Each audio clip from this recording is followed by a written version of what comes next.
Les 10 pires erreurs en commentaire de texte en première année de droit. Enregistre la vidéo quand sur le marque-page en bas à droite. Partage la vidéo au max autour de toi. Tu peux aussi t'abonner. Et surtout, prends mon modèle à trous de commentaire de texte. Je suis arrivé 7e au barreau. C'est sur mon site. Voilà, fais un screen. Tu n'as plus qu'à l'apprendre par cœur. Tu peux le modifier un petit peu. T'écoutes mes conseils et tu seras bien pour le jour J. Tu auras 20 sur 20 en commentaire de texte. Franchement, si tu l'appliques sérieusement, tu vas avoir une excellente note. J'ai eu une élève là, il n'y a pas si longtemps, qui a eu 19 par exemple. Donc ça marche très très bien. Je vais prendre cet exemple-là qui est dans les annales d'Alloz, mais ce qui me marque, c'est vraiment la première erreur.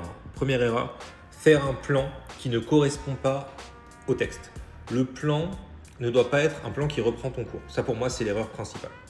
Deuxième erreur, faire des titres vraiment descriptifs, style le régime parlementaire. Non, il faut qu'il se passe quelque chose, une remise en cause du régime parlementaire. Tu vois, il faut qu'il se passe quelque chose avec ce sujet-là. Sinon, tu as un titre descriptif de cours.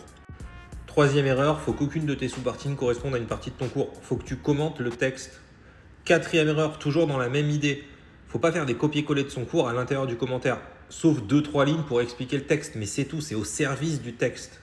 Cinquième erreur, je vais donner un exemple d'une copie. Essayez d'avoir une copie qui soit très équilibrée. Chaque sous-partie doit faire la même taille, tu vois. Voilà. Tu peux utiliser la technique du crayon à papier pour savoir où tu dois commencer, où tu dois t'arrêter pour que même le 2B fasse la même taille. Parce que oui, la sixième erreur, c'est de ne pas maîtriser son temps et d'avoir un 2B bâclé à la fin ou trop court. Voilà. Donc ça, on évite. Septième erreur, ne pas faire de plan détaillé. Ça, je te l'explique dans la méthode. Donc vraiment, il faut qu'il y ait 2 ou voire 3 paragraphes, idéalement 2 dans chacune des sous-parties. Il faut prévoir un peu les paragraphes à l'avance comme une sorte de plan détaillé. Septième erreur, il faut faire des titres ASC, action, sujet, complément. Donc tu vois, si tu fais un titre descriptif, tu as l'état de vulnérabilité. Si tu fais un titre avec une action, l'évaluation de l'état de vulnérabilité. En vrai, l'action, c'est l'évaluation, le sujet, c'est l'état, le complément, c'est vulnérabilité. Il faut faire des titres avec une action, ça permet d'avoir des titres qui passent à une étape démonstrative. Là, je ne sais plus si on est à 8 ou à 9. Admettons qu'on est à 8, ok ? 8, fais des titres qui sont aussi argumentatifs en rajoutant un petit adjectif. Limité, nuancé, discutable, critiquable, après l'action. Ça permet d'avoir un titre vraiment argumentatif en plus de démonstratif. Neuvième erreur, ne pas citer le document au moins une fois par sous-partie. J'ai même envie de dire au moins une fois par paragraphe. Voilà, au moins une fois par paragraphe, t'es bien. Dixième erreur, faire des citations trop longues pour gagner des lignes. On évite, ok. Voilà, et globalement, essayer de faire une copie qui soit belle comme celle-ci. Voilà, super propre, super bien écrite, avec un stylo encre gel bleu, carré. Voilà.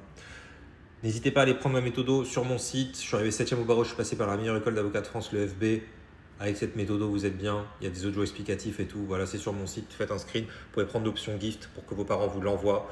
Littéralement, il y a juste à apprendre par cœur la méthode et vous serez super bien pour le jour J. Ça va vous faire des points d'avance, surtout que c'est pour les majeurs. Donc, ça va vous faire, c'est des gros coefs. Donc, faut pas hésiter. Et pour les cours en visio avec moi, tu as mon email et tu as mon super prof ici. Que des avis 5 étoiles, statut ambassadeur, bien évidemment. Je précise, l'année dernière, 100% de mes élèves en première année ont eu leur année. Donc, c'est pas pour rien.